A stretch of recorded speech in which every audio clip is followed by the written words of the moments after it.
Page number 230 काढलो. कोणता आहे बरं क्वेश्चन? सोरा आणि स्वराज. आणि आजच्या क्वेश्चनमध्ये सगळ्यात महत्त्वाचं काय तर आपल्याला बघा इथं भागीदार कोण कोण आहेत बरं? सोरा आणि स्वराज आहेत, बरोबर आहे ना. मग आता ती भागीदार आहेत, खाली बघा बरं, इथं बाजू तुम्हाला स्वराचे कर्ज दिले का? स्वरा का स्वराज आहे? स्वराचे. मग स्वरा कोण आहे इथं? भागीदार. म्हणजे भागीदाराचं आज कर्ज दिले, भागीदाराचं कर्ज दिल्यावर आपल्याला काय म्हणतो आपण? भागीदाराचं कर्ज दिलं असेल तर भागीदाराचं कर्ज खाते हे स्वतंत्रपणे काढायचं असतं म्हणतो आपण. आलं लक्षात? चला मग समानावर टिक करायचे आहेत का आपल्याला? इथं नाही. चला तयार करा पटपट. काय तयार करायचं ते? रोखीकरण खाते. भागीदार किती जण आहेत बरं? 2.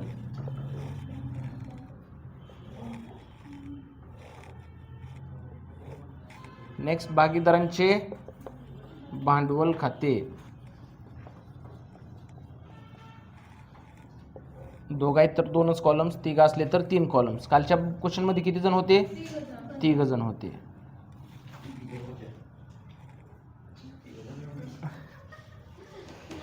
तिघी जण होते का? नंतर रोख काढू का बँक खातं काढायचं? आता बँक खातं. बँक खाते.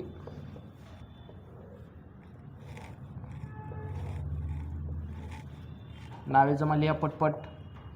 आता हे तर आपले रेग्युलरली एवढे आहेत, बरोबर आहे ना. काय म्हणतो आपण? भागीदाराचं कर्ज दिलं असेल तर कर्ज खाते सुद्धा काढायचे म्हणतो. मग आता भागीदाराचं कुणाचं कर्ज आहे बरं ते सांगा बरं? स्वरा कोण आहे इथं?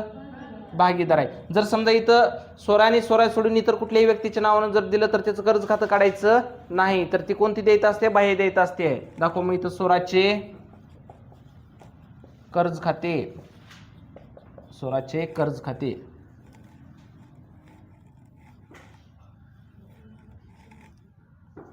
नावे जमा झाले. हा बा अगोदर आता कोणती बाजू ट्रान्सफर करायची आपल्याला? संपत्ती बाजू. संपत्ती बाजूची पदं पाठ आहेत ना. आता कुठं आहे तिथं?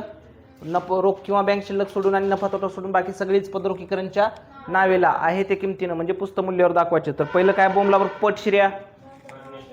फर्निचर. फर्निचर दाखवा. फर्निचर.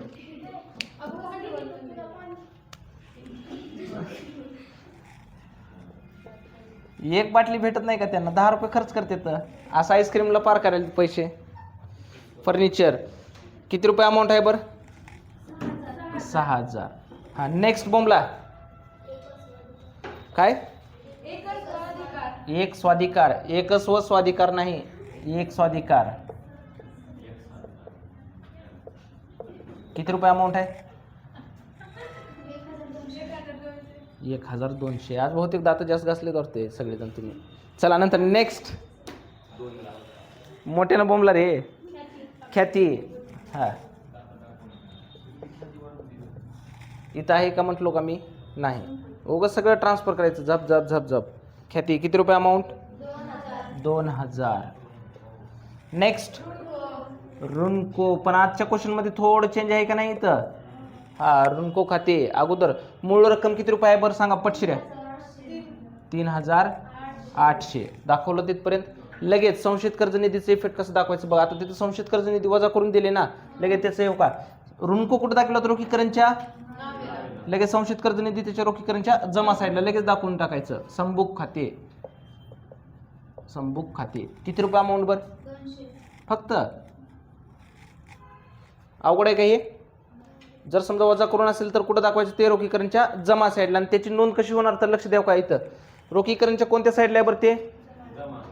मग संशयितच्या म्हणजे संबुक खाते, नावे, रोखीकरण खाते, जमा, संशयित बुडीत कर्ज निधीची तरतूद केल्याबद्दल. ओके. नेक्स्ट स्कंद दाखवा. 5000. Next bank. आता बँकच्या कोणत्या साईडला येईल बरं? स्वतःच्या पुस्तक स्वतःच नाव येते का? नाही. शिपू आणली. हा किती किती? 1200. आवाज निघणार आज घशाच्या बाहेर. काय काय?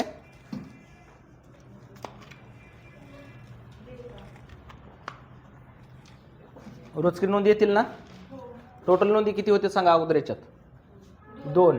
पहिले ही संपत्ती स्थानांतरित केल्याची आणि नंतर संशयित कर्ज निधीची तरतूद केल्याची एक. आलं लक्षात. आता नंतर कोणती बाजू होतं? देयता बाजू. देयताची संबंधित खात्याच्या जमा साईडला पहिलं काय बोंबला बर? भांडवल. कंपल्सरी भांडवलच्या शिपू ली. नेलाव का कधी घरी? नाही. 6,000 5,000. त्यांचं प्रमाण सांगितलं नाहीत मला. नाही, दिलं नसेल तर समान प्रमाणात. ओके, दिलं नसेल तेव्हा समान प्रमाणात असतं. नेक्स्ट सामान्य निधी. भांडवलचे कुठे येते? जमाला. दाखवा. सामान्य निधी खाते. किती रुपये अमाऊंट आहे बरं? मग समान म्हणल्यास 1,000 1,000. आलं. नेक्स्ट बोंबला बर. स्वरा कोण आहे इथं? भागीदार. भागीदाराच कर्ज दिल्यावर भागीदाराच कर्ज खातं काढावं लागतं ना आपल्याला. मग काढलाव का? मग आता काढल्याच्या नंतर आता ती कुठं ट्रान्सफर करायचं तर ती कसं ध्यानात ठेवायचं बघा. सध्या ती कोणत्या बाजूला आहे बरं? तिथं सध्या कोणत्या बाजूला आहे? देयताला आहे. कुठं आहे? देयताला. देयताला आहे याचा अर्थ कुठे येते? जमाला. देयताला असल्यास जमाला. पण स्वतःच्या पुस्तक स्वतःच नाव येते का? नाही. स्वराच्या कर्ज मध्ये स्वतःच नाव येणार नाही तर काय मग? शिल्लक पुढे आणली, शिपू आणली. पण कोणत्या साईडला आलं ते? जमाला. जमाची जमाला म्हटल्यासारखं. किती रुपये अमाऊंट बर? 2,000. छोटे छोटे लेकर आहेत वाटते हे, म्हणून छोटा व्यवसाय दिसाले. नेक्स्ट धनको. नवरा कुठे येते रोखीकरणच्या? जमाला. दाखवा. धनको किती आहे? 3,000. नेक्स्ट देयपत्र सुद्धा रोखीकरणच्या. दाखवा. देयपत्र खाते 1,000. त्याच्या पुढे खाते शब्द वापरत चला बरं का तुम्ही. झालं. कुठे येते का? नाही. आता नंतर याच्यानंतर काय बघायचं आपल्याला? समायोजना बघायचे. इथपर्यंत काय अडचण नाही ना? बघा अगोदर याच्यात नोंदी किती होते बघूत आपण. शिल्लक पुढे आणल्याची होते का? सामान्य निधी वाटून दिल्याची येते की आता? येत नाही. भांडवलच्या कोणत्या साईडला आहे? मग सामान्य निधीच्या. सामान्य निधी खाते नावे. दोघांचे पण भांडवल खाते जमा. त्याची पण नोंद होती का? नाही. पुन्हा नंतर ह्या दोन्हीची नोंद कशी होती बरं? रोखीकरणच्या कोणत्या साईडला आहे? जमाला. म्हणजे धनको खाते नावे, देयपत्र खाते नावे, रोखीकरण खाते जमा. बाह्य देयता रोखीकरण खात्यात स्थानांतरित केल्याबद्दल पुस्तक मूल्यावर शब्द वापरायचे बरं का कधी पण. आणि नंतर बाह्य देयता कोणकोणते आहेत अगोदर मला सांगा बरं पटशिऱ्या. बाह्य दोनच आहेत का? टोटल किती आहेत? 5. ओके. धनको, देयपत्र, बँकेचे कर्ज, बँक अधिकर्ष आणि इतर कुठलेही कर्ज. ओके. समावना देऊ अथवा न देऊ त्याचं शोधन हे करावंच लागतं म्हणतो आपण. शेवटी बघायचं असतं. चला मग आता पहिली समावना वाचा बरं. पिंपरे. यस बघा. स्वराचे कर्ज खाते देत आलंय म्हणजे जमा साईडला. मग इकडे जमा नसतं काय पुराची होती कुठं? हा सध्या तिथं क्वेश्चन मध्ये कोणत्या साईडला आहे बरं? देयता बाजूस आहे. कुठं आहे? देयता बाजूस आहे. बरोबर आहे ना? मग देयता बाजूस आपण वरी हेडिंगला लिहाय सांगता बघा. देयता बाजू कोणती बाजू दर्शवित असते? जमा. संपत्ती बाजू कोणती बाजू दर्शविते? नावे. मग आपण देयता म्हणजे जमा. जमा बाजूची पद ही संबंधित खात्याच्या जमालाच. ह्या पद्धतीनं. हा वेगळं अजून काय काय सांग मला. हा बँक खाते बघा. आता संपत्ती बाजू होतं बँक खाते. संपत्ती बाजू कोणती बाजू असते? नावे. नावेची नावेला म्हणजे बँकच्या नावेला. पण स्वतःच्या पुस्तक स्वतःच नाव आलं का? नाही. म्हणून काय म्हणलं त्याला? शिल्लक पुढे आणली. मग आता स्वराचे कर्ज तिथं कोणत्या बाजूला होतं बरं? देयताला होतं. देयताला असल्यामुळे कुठे घेतलो आपण? जमाला घेतलो. जर संपत्तीला असला असतं तर ह्याच्या कुठे घेतला असतो? नावेला घेतला असतो. पण स्वतःच्या पुस्तक स्वतःच नाव येते का?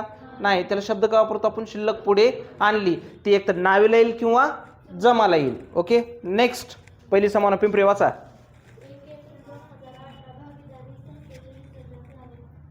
अच्छा. ती समावना झाली का आपल्यासाठी? नाही. त्याच्या पुढे. हा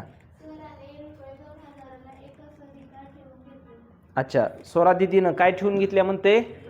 एक स्वाधिकार म्हणजे एक कासव ठेवून घेतल्या. बरोबर आहे ना? मग एकच स्वाधिकार ही आपली देयता आहे का संपत्ती आहे? एखाद्या लेकरानं संपत्ती ठेवून घेतली तर भांडवलच्या लाजा निर्लज्जम सदा सुखम. हाय तर दोन ऑप्शन म्हणा. एक जण हे सांगितलं एक जण हे सांगतो. हाय की नाही? हा मग जमा कसं काय म्हणलास? एखाद्या भागीदाराने जर समजा संपत्ती ठेवून घेतली तर भांडवलच्या नावेला. भांडवलच्या नावेला काय शब्द वापरता इथं? रोखीकरण खाते. संपत्तीचं नाव घ्यायचंय का आपल्याला? नाही. का बर?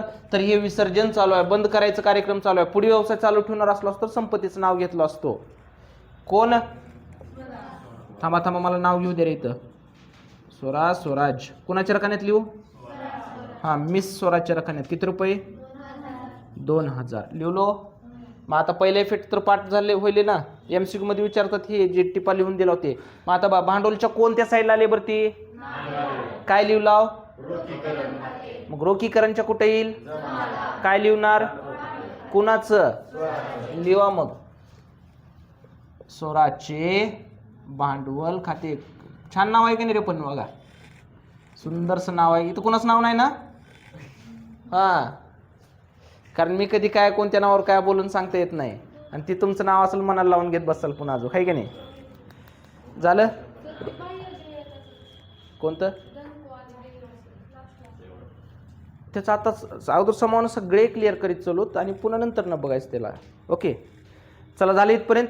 ह्याची नोंद कशी होते सांगा बरं पटशिऱ्या मला आज सांगा. हां, आज काय हाडकं खाऊन आलाव का? घशात अडकला असेल तर सांगा. एक मागून बुकी दिली तर निघते तर म्हणता येईल. आवाजच निघ ना कशाच्या बाहेर. हां, ह्याने व्हेज खाऊन आले तर कुठं? भांडवलच्या नावेला आहेत, रोखीकरणच्या जमाला. बरोबर आहे ना? म्हणजे स्वराजचे भांडवल खाते नावे, रोखीकरण खाते जमा. आले इथपर्यंत. चला नंतर आता नेक्स्ट. हा वाचा जोया. हा,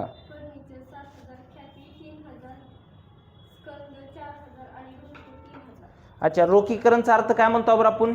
संपत्तीची विक्री. संपत्तीची विक्री. मग विक्री केला म्हटल्यानंतर पैसा येते का जाते? बरं येते. येते म्हणल्यानंतर आपलं खर्च का उत्पन्न? उत्पन्न. तर रोखीकरणच्या जमाला पैसा म्हणले असेल तर रोख किंवा बँक वापरायचं ना. मग सध्या मी रोख वापरू का बँक वापरू? बँक. का बरं बँक वापरू? तिथं बँक खाते असल्यामुळे बँक खाते घ्यायला आपण. बरोबर आहे ना? बँक खाते कोण किती किती कोणत्याच आहे सांगा बरं आता. पहिलं दमादमानी फर्निचर. हा हा, स्कंद 4000. हा, रुनको 3000. आणखीन काय नाही का? अच्छा, मग आता या सगळ्याची बेरीज किती येते बरं इथं? 17000. काय नाही बी लिहायचे का इथं? हां, झालं 17000 रुपये. मग आता याचं दुसरं इफेक्ट कसं येते सांगा बरं. आता ही रोखीकरणच्या कोणत्या साईडला आहे? मग बँकच्या नावेला काय शब्द वापरायचे इथं? रोखीकरण खाते. रोखीकरण खाते. किती रुपये बर? 17000. कंसात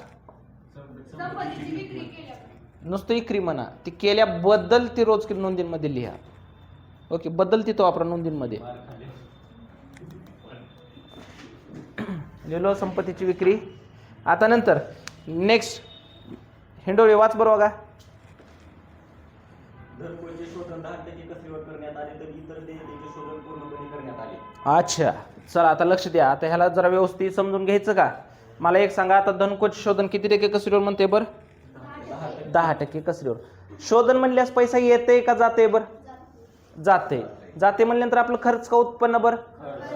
खर्च. बरोबर आहे ना? पण धनकोच आहे त्या किमतीनं आपण शोधन केला का? म्हणजे 10% कसरीवर. कसर प्लस करतो का मायनस करता? मायनस. बरोबर आहे ना? मायनस करून बाकीची रक्कम शोधन केला म्हणतोय. बरोबर आहे ना? पुन्हा नंतर राहिलेले देयतांचे पूर्णपणे केले म्हणते. मग आता बघा बरं, अगोदर धनी नवऱ्याचं किती रुपये द्यायचं होतं बरं आपल्याला? इथं दोनच आहेत ना बाहेर देत आपल्याला. मग पहिलं कशाचे? धनकोचे किती रुपये द्यायचे होते? 3000. मग आता द्यायलोय आपण. बरोबर आहे ना? पण किती टक्के कसरीवर द्यायला? 10% कसर प्लस करू का मायनस? मायनस. किती रुपये येते? 300 ना? हां, मायनस करून किती रुपये येतात बरं? 2700. म्हणजे नवऱ्याचे किती रुपये दिलो आपण? 2700 रुपये. बरोबर आहे ना? आणि इतर देयतांचे तिथं पुढे वाक्य म्हटलंय का बघा बरं एकदा. इतर देयतांचे पूर्णपणे शोधन करण्यात आले म्हणते. मग आता धनकोच किती आले बरं? 2700. म्हणजे ह्याचं कार्यक्रम क्लिअर झालं. आता राहिले अजून कशाचं बरं? आता देयपत्राचे किती आहेत बरं? 1000. त्याचं पूर्णपणे म्हणलेस ते 1000 इकडे घेऊ का लगेच? मग घ्या मग घेऊ इथं. त्याचे 1000 रुपये कशाचे? देयपत्राचे. असं टोटल किती शोधन करायला बरं आपण? 3700 रुपये शोधन करायला. वर्किंग नोटमध्ये लिहा वाटलंच. धनको 3000 गुणिले 10 भागिले 100 म्हणजे 300 असं लिहा. कुठून आलं ती? नाहीतर पुन्हा घरी जाऊन म्हणचाल इथं 3000 होतं नाही तर 2700 कसं काय घेतलं? तसं म्हणत नाव ना, आम्ही घरी गेलो बघतच नाव म्हणा, मग म्हणायचं विषयच येत नाही का. झालं. चलो आता शोधन केल्यानंतर आपलं खर्च का उत्पन्न म्हटलं बरं. खर्च तर रोखीकरणच्या नावेला. कसं शोधन करणार आहोत, कसं शोधन करणार आहोत, पैसे देणार आहोत का नाही त्याला. मग पैसे द्यायचे म्हटल्यानंतर इथं काय शब्द वापरायचे, बँक खाते. किती रुपये, 3700. मग 3700 कसं आलं हे दाखवावं लागेल ना आपल्याला इथं. तर लिहू आता इनरला धनको किती रुपये बर, 2700. आणि नंतर देयपत्राची किती बर, किती, 1000. असं टोटल आउटरला किती आलं, 3700 आलं का. मुळे दिसाले का नाही. हा मग आता याचा दुसरा पेट सांगा बरं. आता रोखीकरणच्या कोणत्या साईडला आले, नावेला आहे, तर तिकडे बँकच्या जमाला. काय म्हणता इथं, रोखीकरण खाते. गुड. सोपा आहे गावाकडे हे चॅप्टर. अच्छा, कन्फ्युजन होईल कसं काय, कुठं कन्फ्युजन होईल ते सांगा. इकडं लिहायचं का तिकडं लिहायचं का, फक्त एक पहिलं कन्सेप्ट क्लिअर करायचं. चला झाल्यावर सांगतो तुम्हाला कसं करायचं. झालं. आता नंतर ना इथं कंसात काय लिहायचंय, बाह्य देयतांचे शोधन. बाह्य देयतांचे शोधन. आता संभावना क्लिअर झाली ना, आता परत चेक करत बसायची गरज नाही. झालं. हा काय म्हणते बरं, रोखीकरण खर्च स्वराजने स्वतः केला. जर समजा आता ही स्वराजचं नावच नसलं असतं, नाव नाही असं समजत आपण रेग्युलरली, रोखीकरण खर्च जर म्हटलं, रोखीकरण खर्च म्हणल्यास रोखीकरणच्या कोणत्या साईडला येते बरं, नावेला. कसं देणार आहो, रोख किंवा बँक म्हणून. इथं काय येते बरं, बँक खाते. मग रोखीकरणच्या नावेला तर बँकच्या जमाला. आलं लक्षात इथपर्यंत. कोणतं, जर समजा व्यवसायातून केलं तर.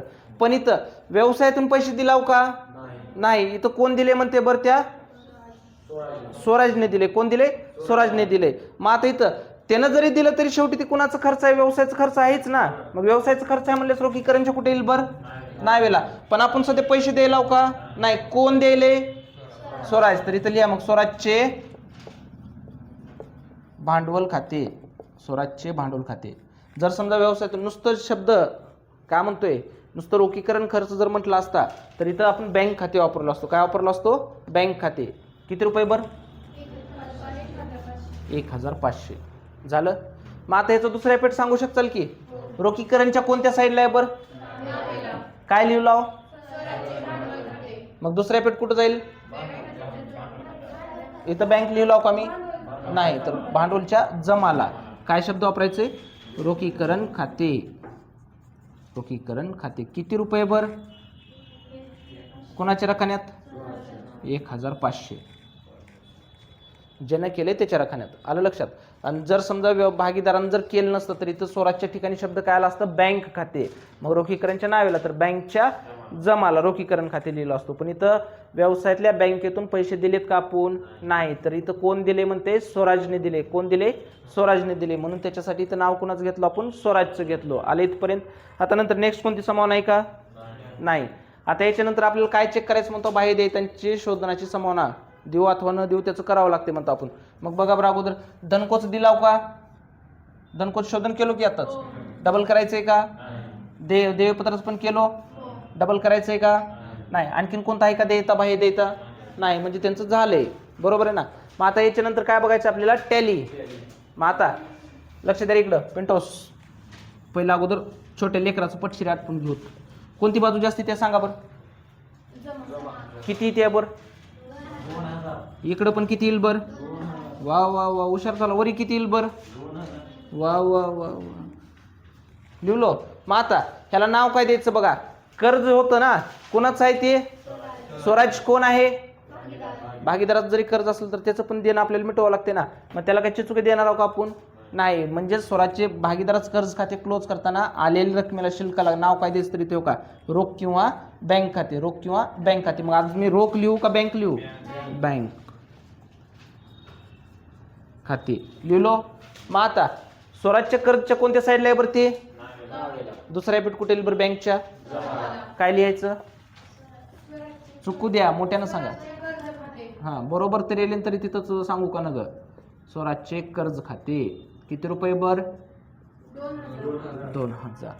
भागीदारास कर्ज दिल्यावर अवघड आहे का? हां आता बाकीचे तरी येतील की टॅली करता तरी येते ना. हां चलू द्या आपापलं कार्यक्रम.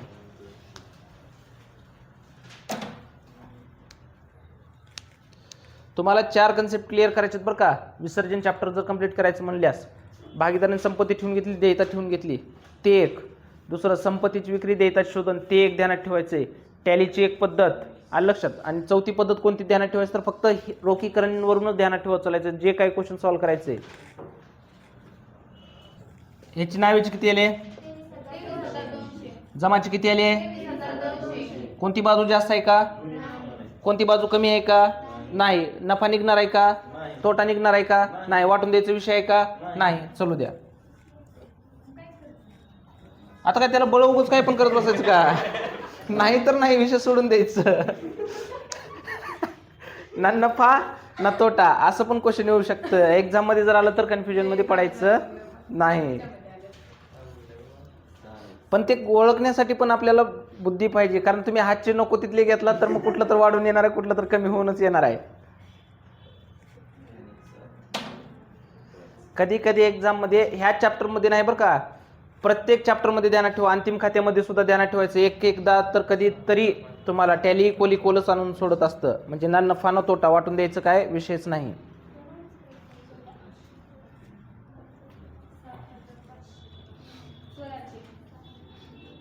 ते 20,200 आलतं का टोटल? ओके अच्छा चलो. पण हां अच्छा स्वराचे 7,000. कोणती बाजू? 7,000 आणि 7,500. लिवा इकडं पण 7,000 आणि 7,500. हां त्याच्यातून 7,000 मधून 2 मायनस केलो तर राहिले किती?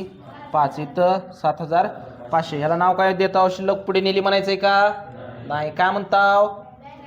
Good good. का बरं बँक खाते म्हणायचं हे सांगता येईल की कोण विचारल्यावर? कारण पुढे व्यवसाय चालू ठेवून आम्ही बंद करून टाकायला आहोत. त्यासाठी सेटलमेंट केलो, पैसे देऊन टाकलो त्यांना. इकडे नावीला आलं याचा अर्थ पैसे दिलो, जमाला आलं याचा अर्थ पैसे घेऊन आपण व्यवसाय बंद करून टाकलो.